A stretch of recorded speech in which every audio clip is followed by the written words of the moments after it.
제목으로 말씀 나누겠습니다. 함께 말씀 읽겠습니다. 그러나 성령이 밝히 말씀하시기를 후일에 어떤 사람들이 믿음에서 떠나 미혹하는 영과 귀신의 가르침을 따르리라 하셨으니 아멘. 기도하겠습니다. 하나님, 오늘도 주님의 은혜로 그 피로 우리가 구속함을 받고 그 은혜로 정말 우리가 최선을 다해서 살아가는 복된 하루가 되게 도와 주옵소서. 우리를 사랑하시고 긍휼을 베푸셔서 하나님 은혜 가운데 정말 믿음으로 살아감으로 우리 모든 영혼이 자유하며 하나님 앞에 기쁨으로 살아가는 복된 하루가 되게 도와 주옵소서. 이 시간 범사에 감사하여 드려지는 예물과 또 일천번제로 드려지는 예물을 받아 주옵시고 말씀 가운데 함께하여 주옵소서. 거룩하신 예수님의 이름으로 기도 올리옵나이다. 아멘.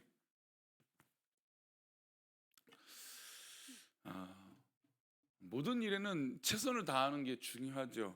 우리가 일부러 게으리하거나 일부러 실패하려고 드는 사람은 없을 것입니다.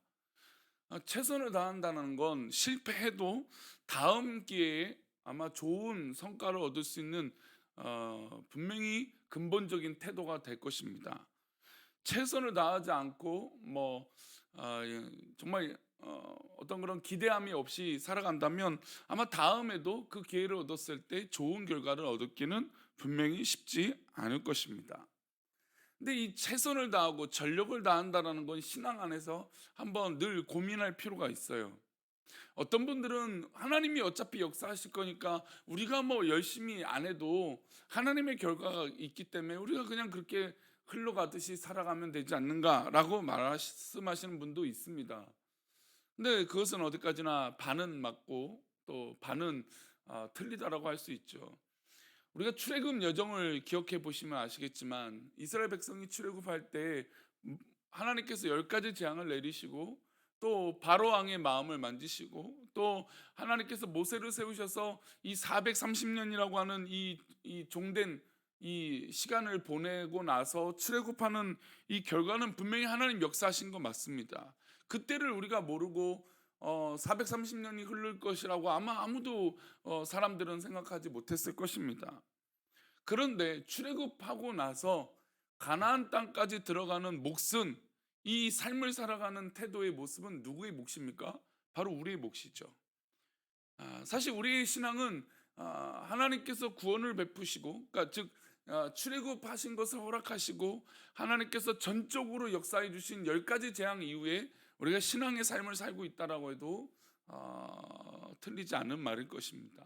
그래서 우리는 지금 가나안 여정을 향하여 가나안을 향하여 정말 이 땅에서 출애굽의 삶을 살고 있다라고 할 수 있는 것입니다.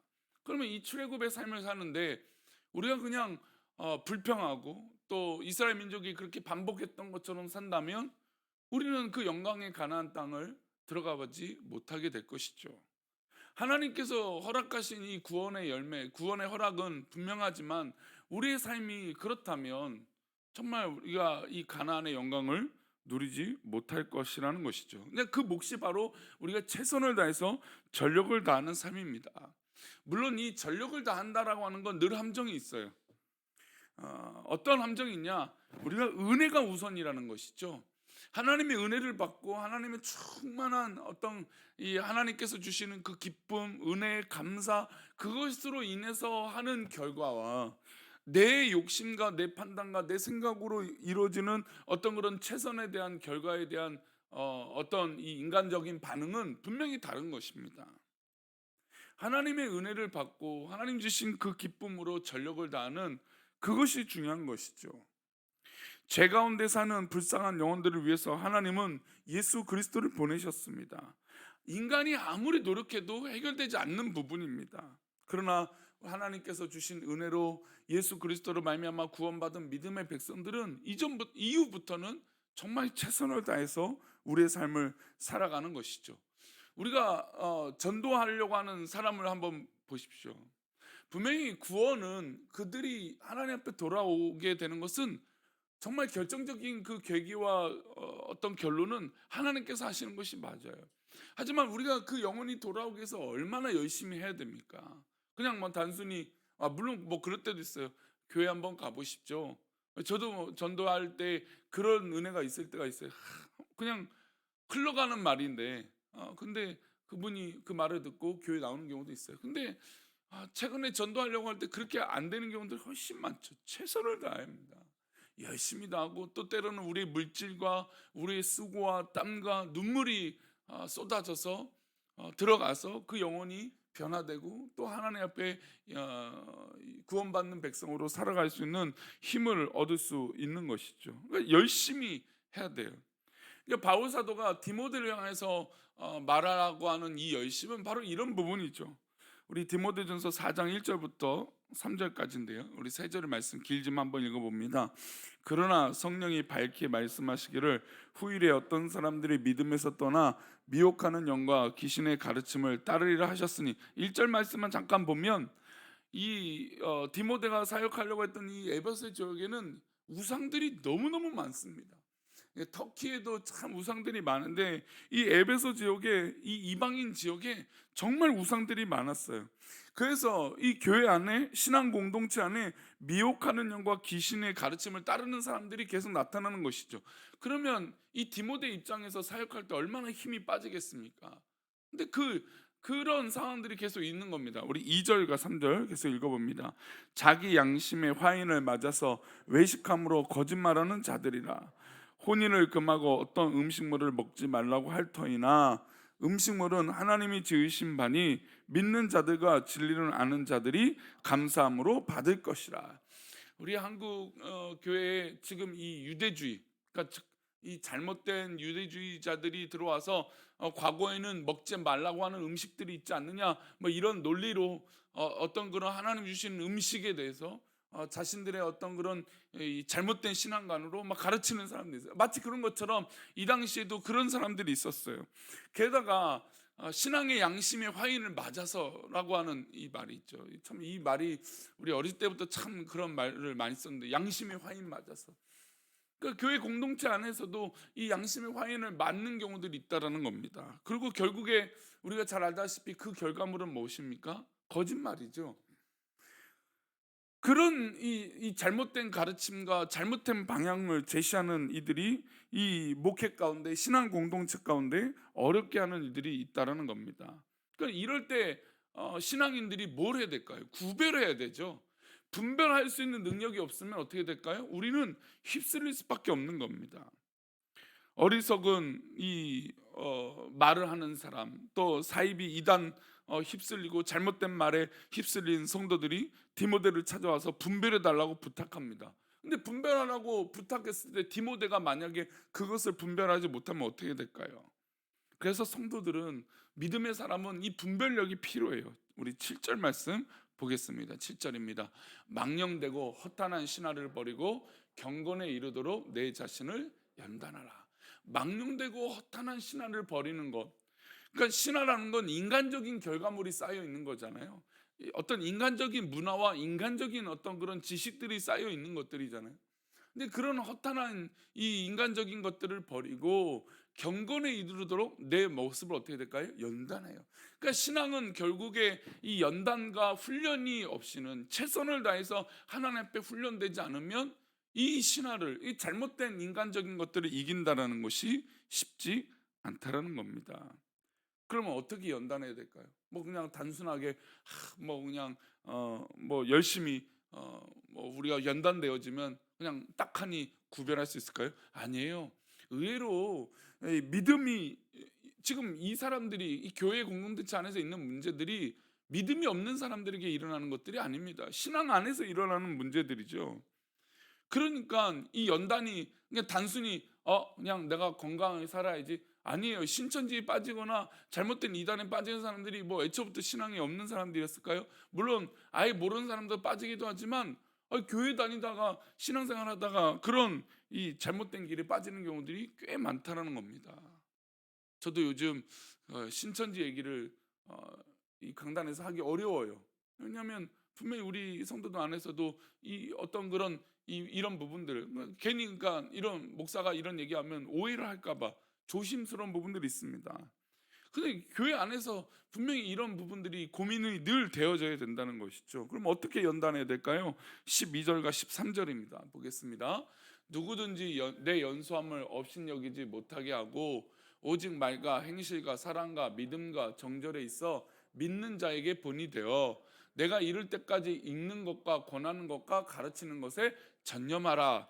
그러니까 이 연단이 무엇입니까? 분명히 우리를 공격하고 우리를 넘어뜨리고 또 우리에게 어떤 여러 가지 말들이 있을 수 있고 공동체 안에 여러 가지 어려움들이 있을 수 있다는 겁니다. 근데 그럴 때에 내 연소함을, 실제로 이제 디모데가 어렸으니까 바울의 비교가 되기도 하고 어린 모습이 있으니까 교회 안에서 이 디모데를 향해서 그런 말들이 있었던 것이죠.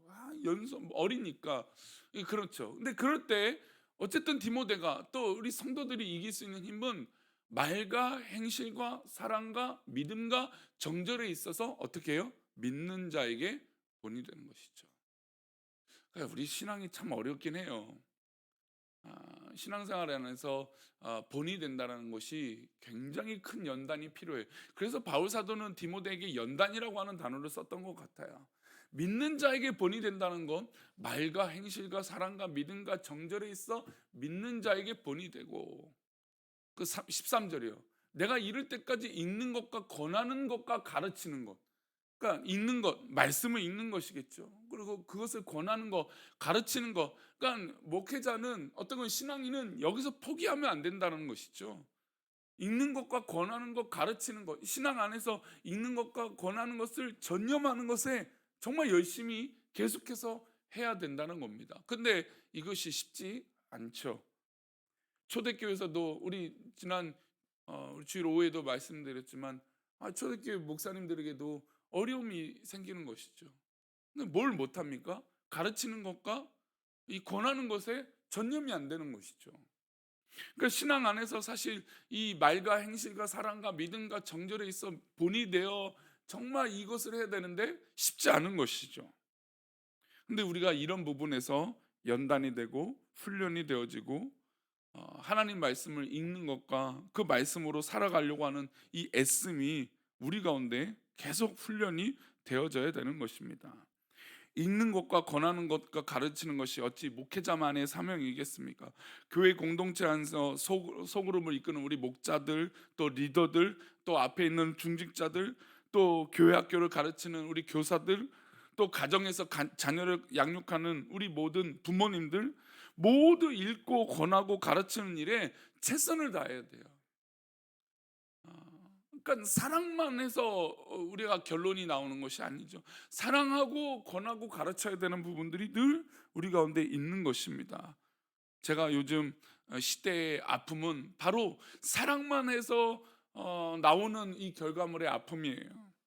당연히 사랑해야죠. 당연히 사랑이 우선입니다. 그러나 가르치는 것에 어떤 그런 뒷받침이 없어서는 결국엔 방향을 잃은 사회가 된다는 것이죠. 세상 학문에서 우리는 뭐 많이 배우고 정말 많은 뛰어난 사람들입니다. 근데 부모가 영적인 권위를 가르치기 위해서 말씀을 열심히 읽고 또 훈련되어져야 자녀들에게 가르칠 수 있는 것이죠. 그래야 부모의 영적 권위가 세워지는 것이죠. 그래서 사랑하고, 그러니까 우리가 지금 좀 전에 읽었던 말과 행실과 사랑과 그랬잖아요. 그런데 거기에서 정절에 있어서 믿는 자에게 본이 되는 것을 위해서는 읽는 것과 권하는 것과 가르치는 것에 전념이 되는 것이죠. 그러니까 이 앞에 것만 끝나는 것이 신앙의 전부가 아닙니다. 부모의 경험과 학벌로 자녀를 얼마나 많이 가르칠 수 있겠습니까? 그러므로 우리는 하나님의 말씀을 원천으로 삼아야 돼요. 우리의 신앙인은 말씀이 근본이 되어져야 됩니다. 바울이 이 일을 전심전력으로 하라고 말씀하고 있어요. 15절 말씀입니다. 우리 마지막으로 한번 읽어보겠습니다. 이 모든 일에 전심전력하여 너의 성숙함을 모든 사람에게 나타나게 하라. 여기서 이제 그 말을 하는 거죠. 말과 행실과 사랑과 그리고 권하고 가르치고 읽는 것에 정말 전심전력을 하라. 저 또한 이 새벽에 도전이 됩니다. 저도 하나님의 사역과 그 말씀과 또 교회 안에서 본이 되는 것에 정말 전신전력을 다해야 될 것입니다. 우리 모두 이 새벽에 나와서 기도하는 믿음의 백성들에게 정말 하나님의 이 귀한 성숙함이 드러났으면 좋겠어요. 이것이 뭐 그냥 여기서 우리가 끝나는 것일까요? 아니죠. 우리 평생의 숙제인 것 같아요. 믿음의 삶에서 우리의 숙제인 것 같아요. 얼마나 우리가 전력을 다하여 성숙할 것인가. 그것이 어떤 특정 사람이 아니라 모든 사람에게 이렇게 본이 되고 덕이 될 수 있을 것인가라고 하는 질문은 바로 우리가 평생 해야 될 것입니다. 그러니까 우리가 전력을 다해서 살아가는 것이죠. 좋은 성도가 되고 좋은 목회자가 되는 것은 바로 이런 부분일 것입니다. 디모데에게 바라는 이 바울 사도의 마음은 우리 모든 성도에게 주시는 하나님의 메시지라고 생각합니다. 하나님이 빚으시고 정말 우리에게 권하고 가르치는 일에 또 전심전력하여 정말 하나님의 마음에 합한 성도가 또 그런 목회자가 되기를 축복합니다. 우리를 성도로 부르시고 이 자리에 세워주신 하나님의 전적인 은혜를 잊지 마시고 오늘 하루도 정말 가치 있게 의미 있게 전력을 다해서 살아가는 기쁨과 은혜가 억지로 하는 것이 아니라 은혜로 기쁨으로 전력을 다하는 놀라운 은혜가 있기를 축원합니다. 기도하겠습니다. 하나님 아버지, 우리가 오늘 하루를 살아갈 때 의미 없게 살아가는 것이 아니라 오늘 하루도 가치 있고 정말 전력을 다해서 살아가는 기쁨이 있게 해 주옵소서. 우리가 무엇을 하든지 전력을 다하는 은혜를 놓지 않게 하시고 정말 기쁨으로 이 모든 일을 주 안에서 감당함으로 하나님의 영광을 드러내는 놀라운 은혜가 있게 하셔서 우리의 고민과 우리의 어떤 그런 생각들이 한쪽으로 치우치는 것이 아니라 우리 정말 모든 성도들에게 기쁨이 되어지는 그런 성숙한 신앙의 모습이 이 목회자에게 또 우리 모든 성도에게 또 이 새벽에 기도하는 믿음의 백성들에게 있게 하여 주옵소서. 그 은혜로 정말 충만한 은혜와 승리가 우리 가운데 있게 하여 주옵소서. 우리를 붙들어 주실 것을 믿사오며 거룩하신 예수 그리스도 이름으로 기도 올리옵나이다. 아멘. 하늘에 계신 우리 이름이 거룩히 여김을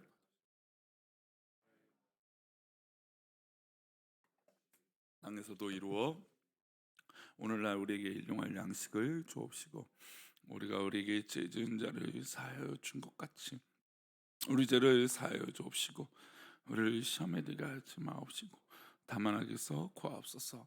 대개 나라와 권세와 영광이 아버지께 영원히 있사옵나이다. 아멘.